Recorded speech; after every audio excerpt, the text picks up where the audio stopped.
That's when I said to the guy, "Take that, buddy! Sweet sassy molassie!" That's so you. I know. That is Classic so you. Steve. Oh my God. We're going? Oh, we're going. Hello, everyone. Welcome to this week's edition of Telegraph Herald. More on the score. I'm your host, Steve Ortman. Alongside me this week, Brenden West. How's it going, buddy? Pretty good.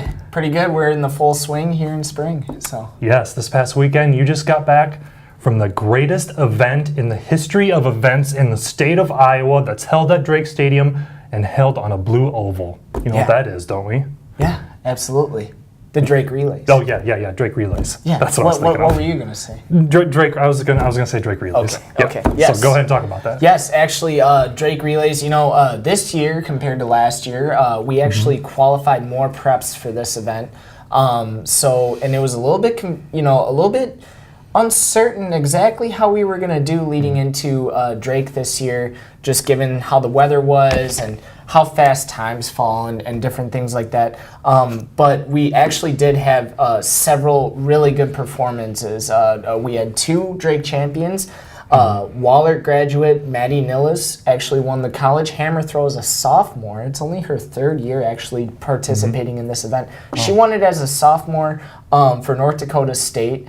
An excellent job for her. And then we had Wahlert's 4x200 relay team for the girls place first in that event. So this is a big deal, a big meet for all these guys. We also had a number of great top finishers as well. We had that same 4x200 team, which it consists of Bailey Haskin, Anna Sherman, Claire Broderick, and Libby Wedewer. They turned around and had the fastest 4x100 qualifying time and then placed second in that same event on Saturday. So congratulations to them. We had Dubuque Seniors distance medley relay team placed third overall for the boys. So very good indicator of things to come as we sort of wind down the track season and look ahead to state. So congratulations to all of our competitors there. Yep, you said it. Obviously a big primer for coming towards the state tournament in Iowa. So good things there. We're heading down.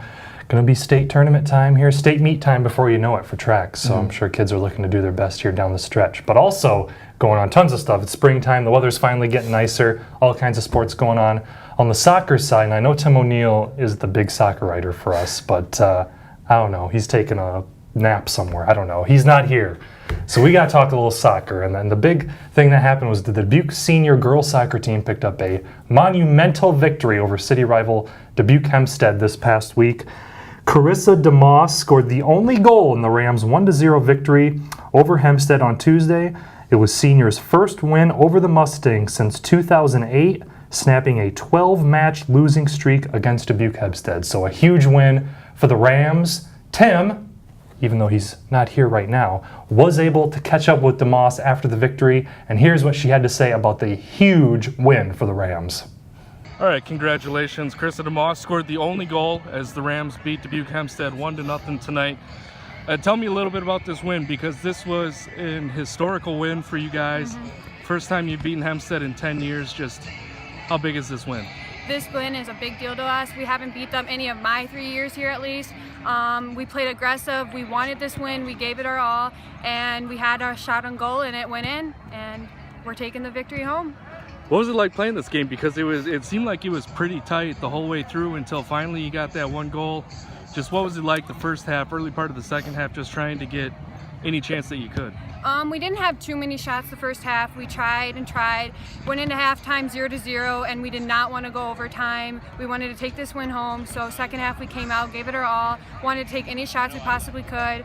We played forward as much as we could, and we sent it through, and it went through, and I got a touch off of it, and it went in.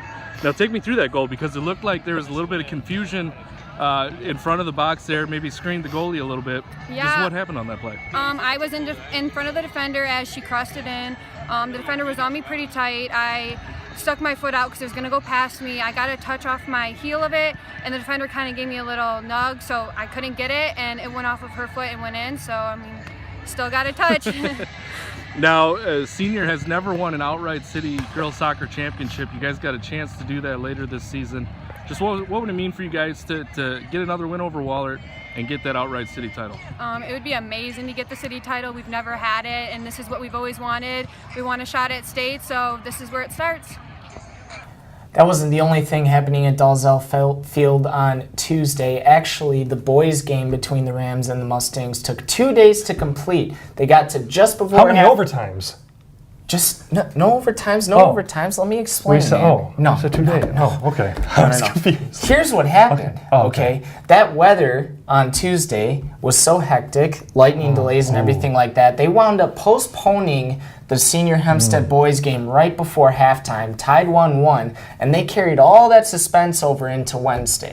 And that's where the Rams really came alive. We had Carson Bellis scoring 2 goals in the second half, Sam Noel adding another goal, and the Rams were actually able to beat the Mustangs 4-1. They're actually poised to take their first city title if they can manage to knock off Dubuque Wahlert. That happens on May 15th, and if the Rams are able to pull that off, it'll be their first boys city soccer title since 2002. So we'll be looking forward to that matchup for sure.